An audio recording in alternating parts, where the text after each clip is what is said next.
une cérémonie de récompense des meilleurs bacheliers issus des lycées de la commune de Diass. C'est une cérémonie que nous organisons depuis quelques années, que nous avions même commencé avant d'être élus maire. Une fois élus maire, nous l'avons renforcée. Et cette cérémonie vise à créer les conditions d'un nivellement vers le haut. C'est-à-dire en présentant les meilleurs, en primant les meilleurs, c'est un message que nous lançons à tous les bacheliers, à tous les élèves, même aux tout petits, pour qu'ils puissent exceller, n'est-ce pas, dans les études. Et je me rends compte que depuis qu'on l'a initié, c'est devenu un challenge au niveau entre lycées, un challenge entre élèves, un challenge également entre garçons et filles. Et cette année encore, ce sont les filles qui sont devant avec 5 bachelières qui ont eu la mention, et suivi des garçons qui ont 4. Donc c'est une cérémonie qui vise à créer les conditions, n'est-ce pas, d'une excellence au niveau de la commune. Chaque récipiendaire a reçu un ordinateur des mains de la mairie plus une enveloppe. La première a reçu 500 000 francs et les 8 autres ont reçu chacun 250 000. En plus maintenant de cet appui de la mairie, les Ciments du Sahel nous ont accompagnés en octroyant un ordinateur à chaque récipiendaire. Oui, la mairie de Diass a mis l'éducation en super priorité.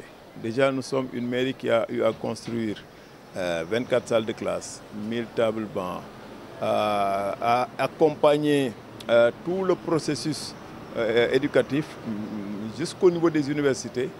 Rien que l'amicale des élèves étudiants de la commune de Diass a reçu cette année une subvention de 30 millions. Et depuis plusieurs années également, nous les accompagnons. L'éducation est à la fois un lieu de socialisation, mais également un lieu de formation professionnelle.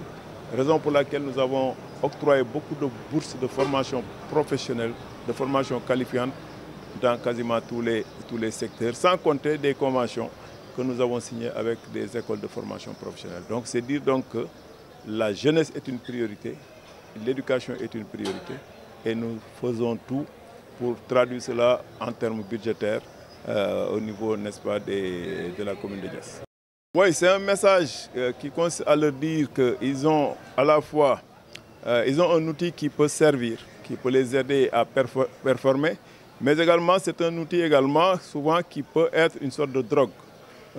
Aujourd'hui, utiliser Facebook, utiliser TikTok, utiliser l'intelligence artificielle pour les études, pour la curiosité intellectuelle, pour la culture générale, c'est une bonne chose. Mais perdre son temps dans des futilités, ou bien perdre son temps dans des querelles, ou bien perdre son temps dans la propagation de contre-vérités n'est pas une très bonne chose. C'est une drogue. C'est la raison pour laquelle, paraphrasant un peu, prenant l'exemple d'un couteau, un couteau est un instrument important, n'est-ce pas, en cuisine, dans la vie de tous les jours, mais c'est ce même couteau également qui peut être utilisé pour agresser. Donc l'IA, les nouvelles technologies, constituent une sorte d'ascenseur pour acquérir le maximum de connaissances positives possibles, mais également il y a le versant qui consiste quand même à détruire même l'humanisme ou l'humanité qui est en chacun d'entre nous.